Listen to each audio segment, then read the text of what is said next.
শিক্ষা, সৌন্দর্য, আভিজাত্যে ভরপুর হলেও সালমান ভক্তদের কাছে হত্যাকারী ছাড়া আর কোনো পরিচয় নেই সামিরার।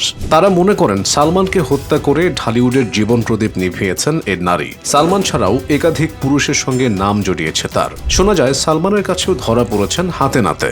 সামিরার জন্ম চট্টগ্রামে। তার বাবা শফিকুল হক হীরা একজন ক্রিকেটার। বাংলাদেশ জাতীয় দলের সাবেক উইকেট কিপার অধিনায়ক ছিলেন তিনি। অন্যদিকে সামিরার মা লুসি থাইল্যান্ডের নাগরিক। বিউটি পার্লার ব্যবসা ছিল তার। ক্রিকেটার ও ব্যবসায়ী মায়ের মেয়ে সামিরা ছোটবেলা থেকেই ছিলেন দুর্দান্ত সৌন্দর্যের অধিকারী। সে সৌন্দর্য পতঙ্গের মতো পুড়েছে হাজারো তরুণ। জনপ্রিয় নায়ক সালমান শাহ সে সৌন্দর্য এড়িয়ে যেতে পারেননি। সালমান সামিরার প্রথম দেখা হয় চট্টগ্রামে আয়োজিত এক ফ্যাশন শোয়ে। সে 1990 সালের কথা। পরিচয় পর্ব শেষে তার রূপ নেয় বন্ধুত্বে, যা আস্তে আস্তে গড়ায় প্রেমে। সালমানের মা নীলা চৌধুরী এবং সামিরার মা লুসি ছিলেন বান্ধবী। তবে বান্ধবীর মেয়ের সঙ্গে ছেলের প্রেমে সায় ছিল না নীলার। কিন্তু কিছুই করতে পারেননি, কেননা মায়ের নিষেধ অমান্য করে 1992 সালে গোপনে সামিরাকে বিয়ে করেন সালমান। বিয়ের পরে 4 বছর সংসার করেন সালমান সামিরা। তবে অভিনেতার পরিবারের দাবি সে সংসার সুখের ছিল না। বিবাহ বহির্ভূত সম্পর্কে নাকি লিপ্ত ছিলেন সামিরা। চলচ্চিত্র প্রযোজক আজিজ মোহাম্মদ ভাইয়ের সঙ্গে অবৈধ সম্পর্ক ছিল তার। বিষয়টি জেনে গিয়েছিলেন সালমান। এই জন্য নাকি একদিন হোটেল সোনারগাঁয়ে আজিজ মোহাম্মদ ভাইকে ঠাটিয়ে চর মেরেছিলেন সালমান। কারণ হিসেবে 2017 সালে এক ফেসবুক লাইভে সালমানের ভাই শাহরান চৌধুরী বলেছিলেন সামিরাকে চুম্বন করেছিলেন আজিজ মোহাম্মদ, যা হাতে নাতে ধরেছিলেন সালমান। সে কারণে সোনারগাঁ হোটেলে জনসম্মুখে আজিজ ভাইকে চড় দেন সালমান।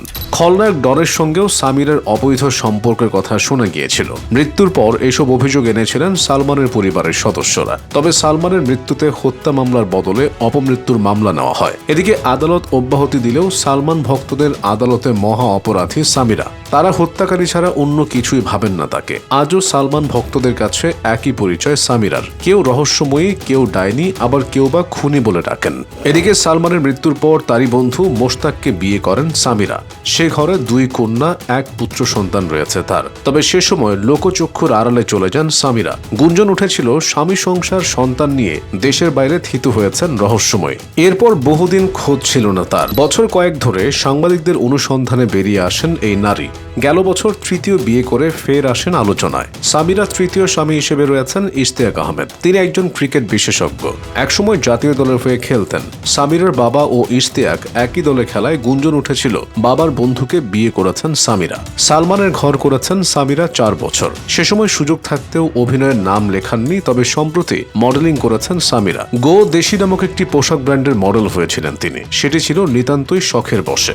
যদিও সালমান শাহের ভক্তদের কখনোই সামিরার এসব অর্জন টানেনি। তারা একজন খুনির বাইরে কোনো উপাধিতেই দেখেন না তাকে। আর তাই তো সম্প্রতি সালমান শাহ হত্যা মামলায় সামিরাকে প্রথম আসামি করায় খুশির বন্যা বইছে সালমান অনুরাগী শিবিরে। তাদের একটাই প্রত্যাশা, স্বপ্নের নায়কের হত্যার সুষ্ঠু বিচার চান তারা।